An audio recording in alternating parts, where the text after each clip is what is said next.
ಬಂಧುಗಳೇ ನಮಸ್ಕಾರ, ಹೇಗಿದ್ದೀರಿ ನೀವೆಲ್ಲರೂ? ನಾನು ಸುಬ್ರಹ್ಮಣ್ಯ ಎಸ್ ಹಂಡಿಗೆ. ಬಂಧುಗಳೇ, ಸದ್ಯ ವಿಪರೀತ ಸದ್ದು ಮಾಡ್ತಿರುವಂತಹ ರಾಜಕಾರಣಿ ಅಂದ್ರೆ ಲಕ್ಷ್ಮೀ ಹೆಬ್ಬಾಳ್ಕರ್ ಸಿಟಿ ರವಿ ನಡುವಿನ ಜಟಾಪಟಿಯ ಮೂಲಕ ಸುದ್ದಿಯಲ್ಲಿ ಇದ್ದಾರೆ.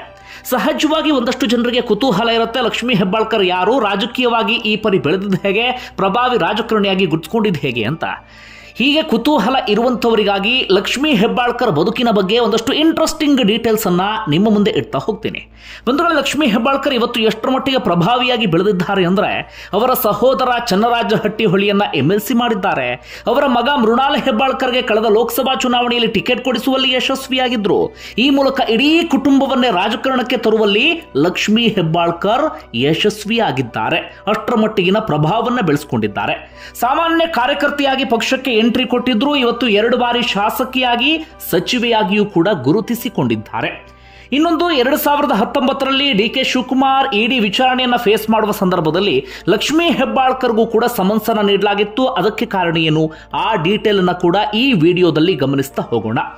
ಇನ್ನು ಈ ಹಿಂದೆ ಮೈತ್ರಿ ಸರ್ಕಾರ ಪತನ ಆಯ್ತಲ್ಲ, ಕಾಂಗ್ರೆಸ್ ಹಾಗೆ JDS ಸರ್ಕಾರ, ಅದಕ್ಕೆ ಮೂಲ ಕಾರಣ ಲಕ್ಷ್ಮೀ ಹೆಬ್ಬಾಳ್ಕರ್ ಎನ್ನುವಂತ ಮಾತುಗಳು ಕೂಡ ಕೇಳಿ ಬಂದಿತ್ತು. ಅದೇನಕ್ಕೆ, ಆ ಡೀಟೇಲ್ಸ್ ಅನ್ನ ಗಮನಿಸೋಣ.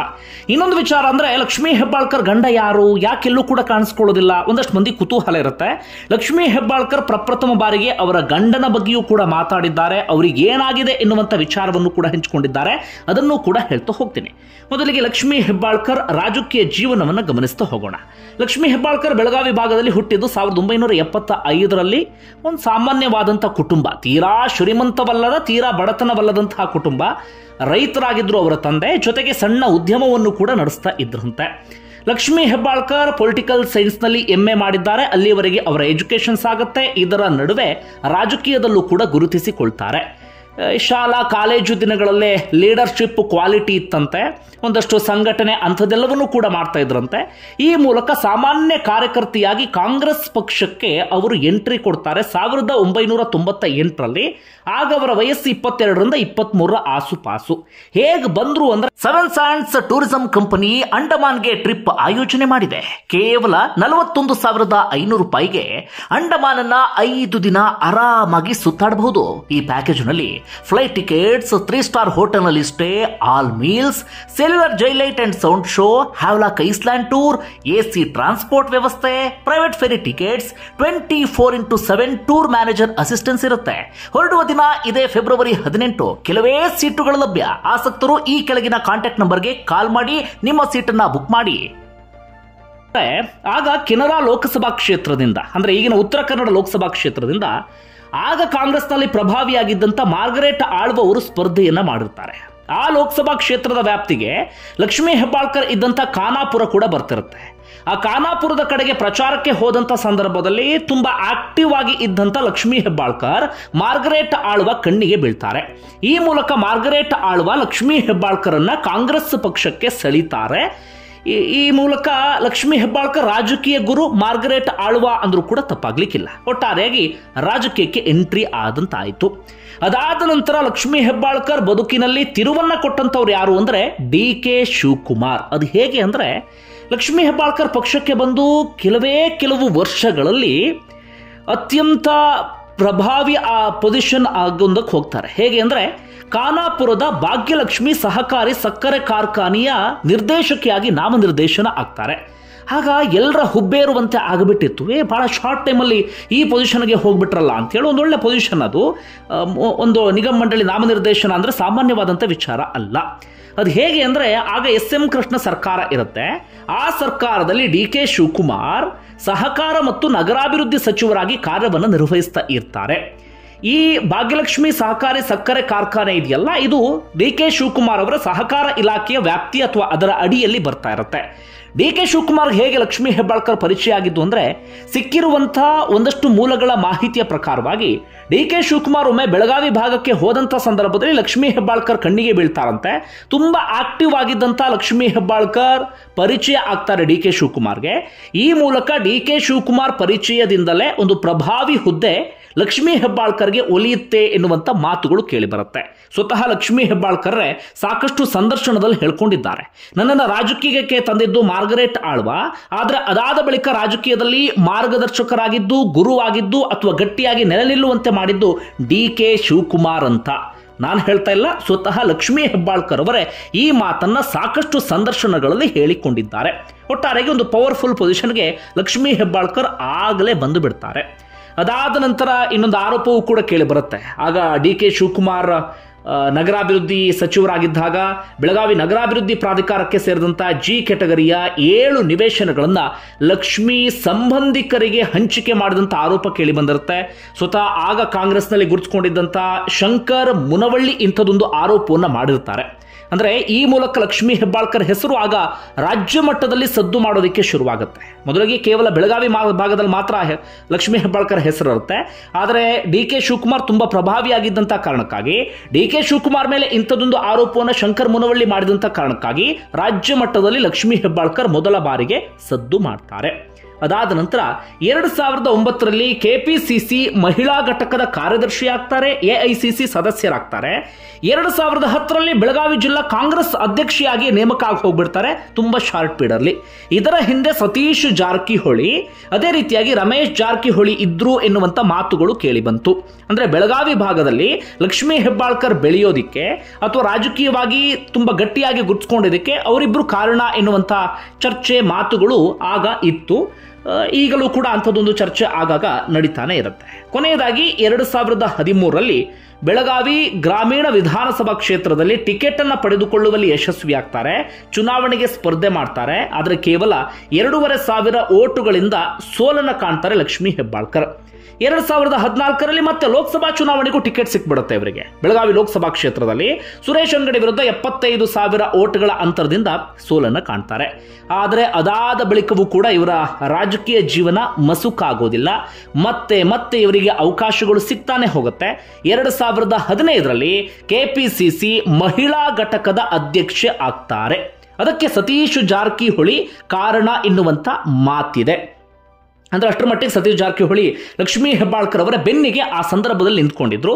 ಈ ಮೂಲಕ ಹೈಕಮಾಂಡ್ ಮಟ್ಟದಲ್ಲೂ ಕೂಡ ಲಕ್ಷ್ಮೀ ಹೆಬ್ಬಾಳ್ಕರ್ಗೆ ತಕ್ಕ ಮಟ್ಟಿಗೆ ಸಂಪರ್ಕ ಎಲ್ಲವೂ ಕೂಡ ಶುರುವಾಗುತ್ತೆ. ಕಾರಣ ಮಹಿಳಾ ಘಟಕದ ಅಧ್ಯಕ್ಷೆ ಆಗ್ತಾರಲ್ಲ, ಒಂದೊಳ್ಳೆ ಪೊಸಿಷನ್ ಅದು. ಅದಾದ ನಂತರ 2018ರಲ್ಲಿ ಚುನಾವಣೆಯಲ್ಲಿ ಮೊದಲ ಬಾರಿಗೆ ಭರ್ಜರಿ ಗೆಲುವನ್ನು ಸಾಧಿಸ್ತಾರೆ. ಹೆಚ್ಚು ಕಡಿಮೆ ಒಂದು 52,000 ಮತಗಳ ಅಂತರದಿಂದ ಗೆಲುವು ಬೆಳಗಾವಿ ಗ್ರಾಮೀಣ ವಿಧಾನಸಭಾ ಕ್ಷೇತ್ರದಲ್ಲಿ. ಅಂದ್ರೆ ಲಕ್ಷ್ಮೀ ಹೆಬ್ಬಾಳ್ಕರ್ ಪ್ರಪ್ರಥಮ ಬಾರಿಗೆ ಶಾಸಕಿಯಾಗಿದ್ದು 2018ರಲ್ಲಿ. ತೀರಾ ಹಿಂದೆ ಅಲ್ಲ, ಇತ್ತೀಚೆಗೆ ಅವರು ಶಾಸಕಿ ಆಗಿದ್ದು. ಆದರೆ ಅಷ್ಟೊತ್ತಿಗಾಗಲೇ ಅವರ ಬದುಕಿನಲ್ಲಿ ಒಂದಷ್ಟು ಸಂಘರ್ಷ ಎಲ್ಲವೂ ಕೂಡ ಶುರುವಾಗಿರುತ್ತೆ. ಅದೇನಪ್ಪ ಅಂದ್ರೆ, ಮೊದಲು ಸತೀಶ್ ಜಾರಕಿಹೊಳಿ ಸಚಿವರಾಗಿರ್ತಾರೆ. ಸತೀಶ್ ಜಾರಕಿಹೊಳಿ ಅವರನ್ನ ಸಚಿವ ಸ್ಥಾನದಿಂದ ಕಿತ್ತಾಕಿ ರಮೇಶ್ ಜಾರಕಿಹೊಳಿ ಅವರಿಗೆ ಅವಕಾಶವನ್ನು ಮಾಡಿಕೊಡಲಾಗುತ್ತೆ 2016ರ ಸಂದರ್ಭದಲ್ಲಿ. ಅದರಲ್ಲೂ ಕೂಡ ಲಕ್ಷ್ಮೀ ಹೆಬ್ಬಾಳ್ಕರ್ ಪಾತ್ರ ಇತ್ತು ಎನ್ನುವಂತ ಮಾತಿದೆ. ಅಂದ್ರೆ ಮೊದಲಿಗೆ ಸತೀಶ್ ಜಾರಕಿಹೊಳಿ ಪರವಾಗಿ ನಿಂತ್ಕೊಂಡಿರ್ತಾರೆ ಲಕ್ಷ್ಮೀ ಹೆಬ್ಬಾಳ್ಕರ್, ಅದಾದ ಬಳಿಕ ರಮೇಶ್ ಜಾರಕಿಹೊಳಿ ಜೊತೆಗೆ ನಿಂತ್ಕೊಳ್ತಾರೆ ಅಂತ. ಅಂದ್ರೆ ಅಷ್ಟರ ಮಟ್ಟಿಗೆ ಶಾಸಕಿ ಆಗೋಕ್ಕೂ ಮುನ್ನವೇ ಒಂದು ಹಂತಕ್ಕೆ ಪ್ರಭಾವಿಯಾಗಿ ಬೆಳೆದು ನಿಂತಿರ್ತಾರೆ ಲಕ್ಷ್ಮೀ ಹೆಬ್ಬಾಳ್ಕರ್. ಕೊನೆಯದಾಗಿ 2018ರಲ್ಲಿ ಶಾಸಕಿ ಆಗ್ತಾರೆ. ಅದಾದ ನಂತರ ದೊಡ್ಡ ಸಂಘರ್ಷದ ಮೂಲಕ ಇಡೀ ರಾಜ್ಯದಲ್ಲಿ ಸದ್ದು ಮಾಡ್ತಾರೆ. ಅದು PLD ಬ್ಯಾಂಕ್ ಚುನಾವಣೆ. ಆಗ ಒಂದು ಕಡೆಯಿಂದ ಜಾರಕಿಹೊಳಿ ಬ್ರದರ್ಸ್, ಮತ್ತೊಂದು ಕಡೆಯಿಂದ ಲಕ್ಷ್ಮೀ ಹೆಬ್ಬಾಳ್ಕರ್. ಲಕ್ಷ್ಮೀ ಹೆಬ್ಬಾಳ್ಕರ್ ಬೆನ್ನಿಗೆ ನಿಂತಿದ್ದು ಆಗ DK ಶಿವಕುಮಾರ್. DK ಶಿವಕುಮಾರ್ ಆಗ ಹಳೆ ಮೈಸೂರು ಭಾಗದಲ್ಲಿ ಮಾತ್ರ ಅಲ್ಲ, ಬೆಳಗಾವಿ ಸೇರಿದಂತೆ ಬೇರೆ ಬೇರೆ ಕಡೆಗಳಲ್ಲೂ ಕೂಡ ತಮ್ಮ ಪ್ರಭಾವವನ್ನು ಹೆಚ್ಚಿಸಿಕೊಳ್ಳುವಂತ ಪ್ರಯತ್ನವನ್ನು ಪಡ್ತಿರ್ತಾರೆ. ಆಗ DK ಶಿವಕುಮಾರ್ ಲಕ್ಷ್ಮೀ ಹೆಬ್ಬಾಳ್ಕರ್ ಬೆನ್ನಿಗೆ ನಿಲ್ತಾರೆ. ಅಂದ್ರೆ ಬೆಳಗಾವಿಯ ರಾಜಕಾರಣದಲ್ಲೂ ಕೂಡ ಮೂಗು ತೂರಿಸ್ತಾರೆ. ಇದು ಜಾರಕಿಹೊಳಿ ಬ್ರದರ್ಸ್ ಆಗಿ ಲಕ್ಷ್ಮೀ ಹೆಬ್ಬಾಳ್ಕರ್ ನಡುವೆ ದೊಡ್ಡ ಮಟ್ಟಿಗಿನ ಸಂಘರ್ಷಕ್ಕೆ ಕಾರಣ ಆಗ್ಬಿಡುತ್ತೆ. ಜೊತೆಗೆ ಆ PLD ಬ್ಯಾಂಕ್ ಚುನಾವಣೆಯಲ್ಲಿ ಲಕ್ಷ್ಮೀ ಹೆಬ್ಬಾಳ್ಕರ್ ಬೆಂಬಲಿಗರು ಗೆಲುವನ್ನು ಸಾಧಿಸಿ ಬಿಡ್ತಾರೆ. ಇದು ಜಾರಕಿಹೊಳಿ ಬ್ರದರ್ಸ್ಗೆ ಒಂದು ರೀತಿಯಲ್ಲಿ ಮುಖಭಂಗ ಎನ್ನುವಂತಾಗ್ಬಿಡುತ್ತೆ. ಹೀಗಾಗಿ ಲಕ್ಷ್ಮೀ ಹೆಬ್ಬಾಳ್ಕರ್ ಮಹಿಳಾ ಘಟಕದ ಅಧ್ಯಕ್ಷ ಸ್ಥಾನವನ್ನ ಕಳ್ಕೊಂಡು ಬಿಡ್ತಾರೆ. ಆದರೆ ಲಕ್ಷ್ಮೀ ಹೆಬ್ಬಾಳ್ಕರ್ ಅಷ್ಟೊತ್ತಿಗಾಗಲೇ ತಮ್ಮ ಪ್ರಭಾವವನ್ನು ಹೆಚ್ಚಿಸಿಕೊಂಡಾಗ್ಬಿಡುತ್ತೆ. ಇದನ್ನ ರಮೇಶ್ ಜಾರಕಿಹೊಳಿಗೆ ಸಹಿಸಿಕೊಳ್ಳೋದಕ್ಕೆ ಸಾಧ್ಯ ಆಗೋದಿಲ್ಲ. ನಾನೇ ಬೆಳೆಸ್ತಂಥವರೊಬ್ರು ನನಗೆ ಕೆಡ್ಡವನ್ನ ತೋಡ್ಬಿಟ್ರು ಅಂತ ಹೇಳಿ ಆಗ ಮೈತ್ರಿ ಸರ್ಕಾರವನ್ನೇ ಪತನ ಮಾಡೋದಿಕ್ಕೆ ಹೊರಟು ಬಿಡ್ತಾರೆ ರಮೇಶ್ ಜಾರಕಿಹೊಳಿ. 17 ಶಾಸಕರು ಹೊರಟೋಗ್ಬಿಡ್ತಾರೆ, ಮೈತ್ರಿ ಸರ್ಕಾರ ಪತನ ಆಗತ್ತೆ. ಒಟ್ಟಾರೆಯಾಗಿ ಆ ಮೈತ್ರಿ ಸರ್ಕಾರ ಪತನ ಆಗೋದಕ್ಕೆ ಮೂಲ ಕಾರಣ PLD ಬ್ಯಾಂಕ್ ಚುನಾವಣೆ ಎನ್ನುವಂಥ ಚರ್ಚೆ, ವಿಶ್ಲೇಷಣೆ, ವ್ಯಾಖ್ಯಾನ ಆ ಸಂದರ್ಭದಲ್ಲಿ ನಡೆದಿತ್ತು. ನೀವೆಲ್ಲರೂ ಕೂಡ ಗಮನಿಸಿರಬಹುದು. ಇದರ ನಡುವೆ 2021ರಲ್ಲಿ ಅವರ ಸಹೋದರ ಚಂದ್ರರಾಜ ಹಟ್ಟಿಹೊಳಿಗೆ MLC ಟಿಕೆಟ್ ಅನ್ನ ಕೊಡಿಸಿ ಅವರು MLC ಆಗುವಲ್ಲೂ ಕೂಡ ಪ್ರಮುಖ ಪಾತ್ರವನ್ನು ವಹಿಸ್ತಾರೆ ಲಕ್ಷ್ಮೀ ಹೆಬ್ಬಾಳ್ಕರ್. 2023ರಲ್ಲಿ ಮತ್ತೊಮ್ಮೆ ಗೆಲುವನ್ನ ಸಾಧಿಸ್ತಾರೆ. ಅವರಿಗೆ ಮಂತ್ರಿ ಗಿರಿಯೂ ಕೂಡ ಒಲಿಯುತ್ತೆ. ಕೇವಲ 2 ಬಾರಿ ಶಾಸಕಿಯಾಗಿದ್ದಂಥ ಲಕ್ಷ್ಮೀ ಹೆಬ್ಬಾಳ್ಕರ್ ಪ್ರಭಾವಿ ಸಚಿವೆಯಾಗಿ ಇವತ್ತು ಗುರುತಿಸಿಕೊಂಡಿದ್ದಾರೆ. ಅವರ ಮಗ ಮೃಣಾಲ್ ಹೆಬ್ಬಾಳ್ಕರ್ಗೂ ಕೂಡ ಲೋಕಸಭಾ ಚುನಾವಣೆಯಲ್ಲಿ ಟಿಕೆಟ್ ಕೊಡಿಸ್ತಾರೆ. ಆದರೆ ಮೃಣಾಲ್ ಹೆಬ್ಬಾಳ್ಕರ್ ಸೋಲನ್ನ ಕಾಣ್ತಾರೆ. ಇದರ ನಡುವೆ ಒಂದಷ್ಟು ಕಾಂಟ್ರವರ್ಸಿ ಎಲ್ಲವೂ ಕೂಡ ಆಗಿತ್ತು. ಅದರಲ್ಲಿ ಪ್ರಮುಖವಾಗಿ 2019ರ ಸಂದರ್ಭದಲ್ಲಿ DK ಶಿವಕುಮಾರ್ ED ವಿಚಾರಣೆಯನ್ನು ಫೇಸ್ ಮಾಡ್ತಿರ್ತಾರೆ. ಆಗ ಲಕ್ಷ್ಮೀ ಹೆಬ್ಬಾಳ್ಕರ್ಗೂ ಕೂಡ ಸಮನ್ಸನ್ನ ಜಾರಿ ಮಾಡಲಾಗುತ್ತೆ. ಲಕ್ಷ್ಮೀ ಹೆಬ್ಬಾಳ್ಕರ್ ಕೂಡ ವಿಚಾರಣೆಗೆ ಹಾಜರಾಗಿದ್ರು. ಆಗ ಬಹಳ ಕುತೂಹಲ ಇತ್ತು, ಯಾವ ಕಾರಣಕ್ಕಾಗಿ ಲಕ್ಷ್ಮೀ ಹೆಬ್ಬಾಳ್ಕರ್ ಪಾತ್ರ ಏನಿದೆ ಅಂತ. ಆನಂತರ ಗೊತ್ತಾದಂಥ ವಿಚಾರ ಅಂದ್ರೆ DK ಶಿವಕುಮಾರ್ ಹಾಗೆ ಲಕ್ಷ್ಮೀ ಹೆಬ್ಬಾಳ್ಕರ್ ನಡುವೆ ಒಂದಷ್ಟು ಬಿಸ್ನೆಸ್ ಕೂಡ ಇತ್ತು, ಅಂದ್ರೆ ವ್ಯಾವಹಾರಿಕವಾದಂಥ ನಂಟು ಕೂಡ ಇತ್ತು ಅಂತ.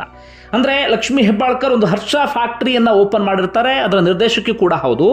ಆ ಹರ್ಷ ಫ್ಯಾಕ್ಟರಿಗೆ ಹಣಕಾಸಿನ ಸಹಾಯವನ್ನ ಮಾಡಿದಂತವರು DK ಶಿವಕುಮಾರ್, ಅಥವಾ ತಮ್ಮ ಪ್ರಭಾವವನ್ನ ಬಳಸಿ ಕೋಟ್ಯಾಂತರ ರೂಪಾಯಿ ಸಾಲವನ್ನ ಕೊಡಿಸಿದ್ದಾರೆ ಎನ್ನುವಂತ ಮಾತುಗಳು ಕೂಡ ಇದೆ. ಅಪೆಕ್ಸ್ ಬ್ಯಾಂಕ್ ಅಲ್ಲಿ, DCC ಬ್ಯಾಂಕ್ ಅಲ್ಲಿ ಹೆಚ್ಚು ಕಡಿಮೆ 7 ಬ್ಯಾಂಕ್ ಅಲ್ಲಿ 215 ಕೋಟಿ ಸಾಲವನ್ನ ಕೊಡಿಸ್ಬಿಟ್ಟಿದ್ರು ಎನ್ನುವಂತ ಚರ್ಚೆ ಅಂತದೆಲ್ಲವೂ ಕೂಡ ಆಗ ನಡೆದಿತ್ತು.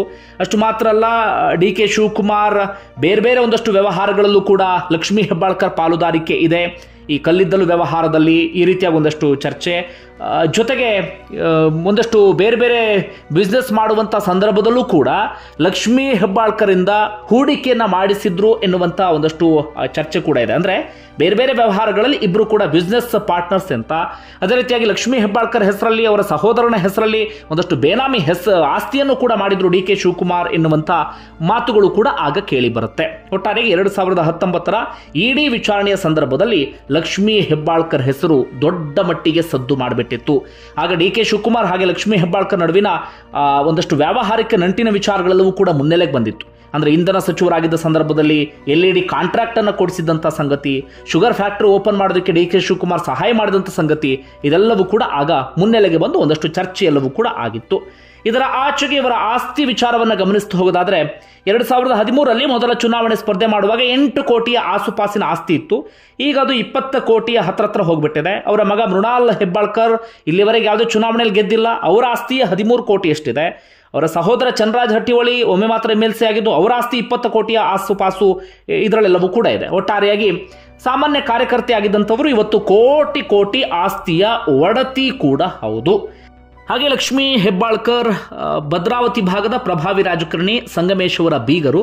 ಅಂದರೆ ಸಂಗಮೇಶ್ ಮಗಳು ಲಕ್ಷ್ಮೀ ಹೆಬ್ಬಾಳ್ಕರ್ ಮಗ, ಅವರಿಬ್ಬರು ಕೂಡ ಗಂಡ ಹೆಂಡತಿ. ಇದರ ಆಚೆಗೆ ಲಕ್ಷ್ಮೀ ಹೆಬ್ಬಾಳ್ಕರ್ ಅವರ ಬೇರೆ ಬಿಸ್ನೆಸ್ ಅನ್ನ ಗಮನಿಸ್ತಾ ಹೋಗೋದಾದ್ರೆ ಕೇವಲ ರಾಜಕಾರಣಿ ಮಾತ್ರ ಅಲ್ಲ, ಹರ್ಷ ಶುಗರ್ ಫ್ಯಾಕ್ಟರಿಯ ಡೈರೆಕ್ಟರ್ ಕೂಡ ಹೌದು. ಹಾಗೆ ಮೃಣಾಲ್ ಶುಗರ್ ಲಿಮಿಟೆಡ್ನ ಡೈರೆಕ್ಟರ್, ಹಾಗೆ ಹರ್ಷ ಬಿಲ್ಡರ್ಸ್ ಮತ್ತೆ ಡೆವಲಪರ್ಸ್ ಪ್ರೈವೇಟ್ ಲಿಮಿಟೆಡ್ನ ಡೈರೆಕ್ಟರ್ ಕೂಡ ಹೌದು. ಅದೇ ರೀತಿಯಾಗಿ ಲಕ್ಷ್ಮೀ ತಾಯಿ ಫೌಂಡೇಶನ್ ಅಂತ ಒಂದು ಫೌಂಡೇಶನ್ ಅನ್ನು ಕೂಡ ಲಕ್ಷ್ಮೀ ಹೆಬ್ಬಾಳ್ಕರ್ ನಡೆಸ್ತಾ ಇದ್ದಾರೆ. ಈಗ ಅವರ ಗಂಡನ ವಿಚಾರಕ್ಕೆ ಬರೋದಾದ್ರೆ ಅವರ ಗಂಡನ ಹೆಸರು ರವೀಂದ್ರ ಹೆಬ್ಬಾಳ್ಕರ್ ಅಂತ ಹೇಳಿ. ಅವರು ಕೃಷಿಕರು, ಜೊತೆಗೆ ಲಕ್ಷ್ಮೀ ಹೆಬ್ಬಾಳ್ಕರ್ ಅವರ ಉದ್ಯಮವನ್ನು ಕೂಡ ನೋಡ್ಕೊಳ್ತಾ ಇದ್ರಂತೆ. ಆದರೆ ಲಕ್ಷ್ಮೀ ಹೆಬ್ಬಾಳ್ಕರ್ ಹೇಳುವ ಪ್ರಕಾರ, ಅಂದ್ರೆ ಪ್ರಪ್ರಥಮ ಬಾರಿಗೆ ಗಂಡನ ಬಗ್ಗೆ ಅವರು ಮಾತಾಡಿದ್ದಾರೆ. ಅವರು ಹೇಳುವ ಪ್ರಕಾರ ಅವರ ಗಂಡನ ಆರೋಗ್ಯ ಸಮಸ್ಯೆ ತೀರಾ ಸರಿ ಇಲ್ಲ. ಈ ಕಾರಣಕ್ಕಾಗಿ ಅವರ ಗಂಡ ಸಾರ್ವಜನಿಕವಾಗಿ ಎಲ್ಲೂ ಕೂಡ ಕಾಣಿಸ್ಕೊಳ್ಳೋದಿಲ್ಲಂತೆ. ಅಂದರೆ ಎಷ್ಟು ವರ್ಷಗಳಿಂದ ಸರಿ ಇಲ್ಲ, ಈಗ ಅವರ ಸದ್ಯದ ಸ್ಥಿತಿ ಹೇಗಿದೆ ಗೊತ್ತಿಲ್ಲ. ಆದರೆ ಅವರ ಗಂಡ ಸಾರ್ವಜನಿಕವಾಗಿ ಕಾಣಿಸ್ಕೊಳ್ಳದಿರೋದಕ್ಕೆ ಕಾರಣ ಅವರ ಆರೋಗ್ಯ ಎನ್ನುವಂಥ ಮಾತನ್ನ ಸ್ವತಃ ಲಕ್ಷ್ಮೀ ಹೆಬ್ಬಾಳ್ಕರ್ ಅವರೇ ಪ್ರಪ್ರಥಮ ಬಾರಿಗೆ ಮಾಧ್ಯಮಗಳ ಮುಂದೆ ಹಂಚಿಕೊಂಡಿದ್ದಾರೆ. ಒಟ್ಟಾರೆಯಾಗಿ ಇದು ಲಕ್ಷ್ಮೀ ಹೆಬ್ಬಾಳ್ಕರ್ ಬದುಕಿಗೆ ಸಂಬಂಧಪಟ್ಟಂತ ಒಂದಷ್ಟು ಸಂಗತಿ. ನಿಮ್ಗೆ ಏನಿಸುತ್ತೆ ಕಮೆಂಟ್ ಬಾಕ್ಸಲ್ಲಿ ಮೆನ್ಷನ್ ಮಾಡಿ. ಧನ್ಯವಾದ ವಿಡಿಯೋ ನೋಡಿದ್ದಕ್ಕಾಗಿ.